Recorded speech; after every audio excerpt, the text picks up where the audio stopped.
This is part 11 of a video series where we create a corporate section zoom template in PowerPoint. This is the competitive landscape slide and it's also slide 11. Let's now move on to the next slide. So just go to home and create a new blank slide. We're going to start with a text. So go to insert, text box, and this is going to be competitive landscape,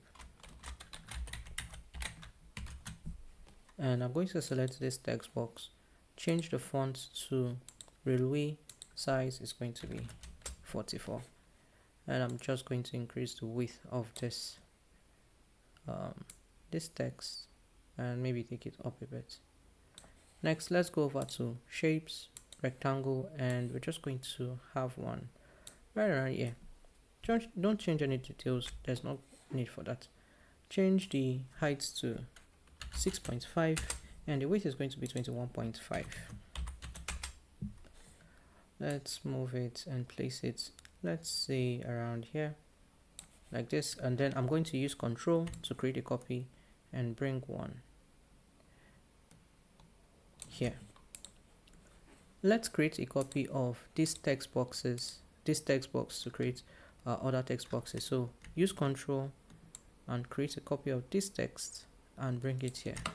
Now let's go to our notes and we're going to copy this text here, select everything here and then paste.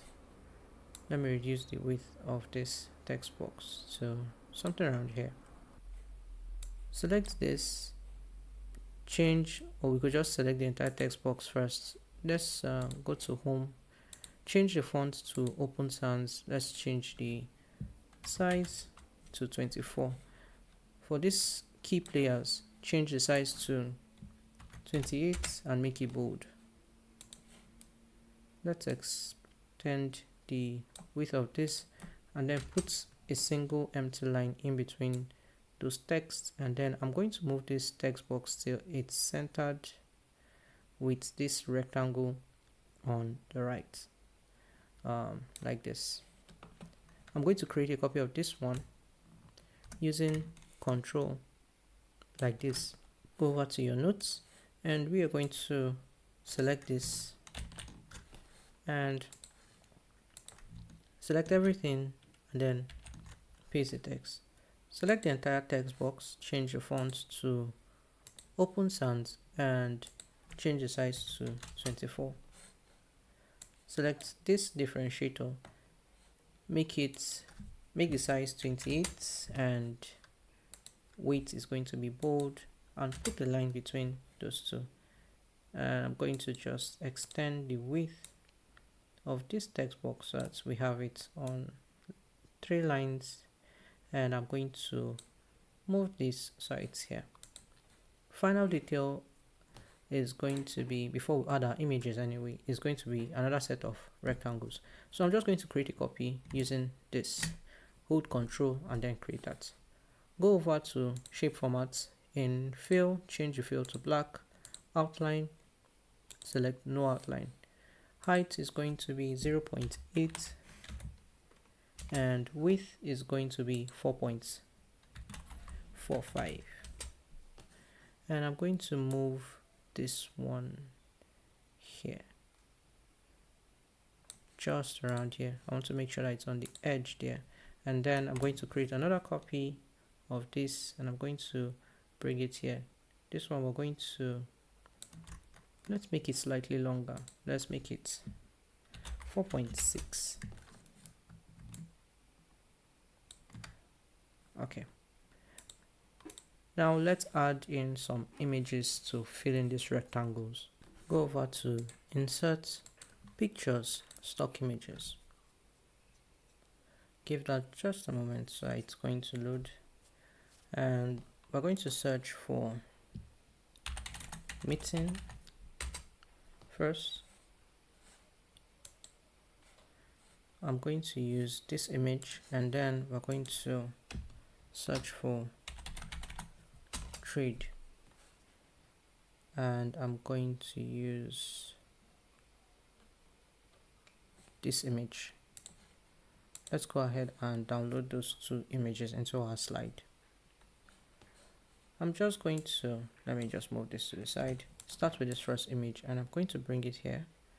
Just kind of align it without the rectangle on the right, and let me move this out of the way so you can see what I'm doing. Just going to have this like this. I'm going to select the rectangle, and I'm just, okay, the other rectangle got caught up in my selection. I'm just going to move this. I'll be able to crop it when I'm done. Let me zoom out. I'm just going to select this too, go over to shape formats, merge options, and I'm going to intersect. Let me return it back to what I'm comfortable with. So select the image, go to picture formats, and then crop. Now I can crop the image properly. Now I'm just going to move it around till we have something like, let's say like this. That's fine. Okay, next is going to be this image. I'm going to reduce it just a little bit using the handles by the side like this, and I'm going to, let me zoom out a bit. It's going to be a bit hard because I know that rectangle is going to get caught up in it, so I'll do the same thing. Just move this out of the way a bit, select the image. You have to select the entirety of the object you want to select, if not it's not going to count as a selection. Go to shape formats, merge options, intersect, and select the image. Go to picture formats, and I'm going to crop, and I'm just going to maybe bring in more of the image back into the frame and move this, let's see, like that, and I'm going to use escape to close, and that's it for this slide. For this slide there's not going to be any animation or any transitions, but if you want to add, you can go ahead and do that, but I'm not doing it for this particular slide. So let's see what it looks like in the slideshow view. Yeah, this is the competitive landscape slide.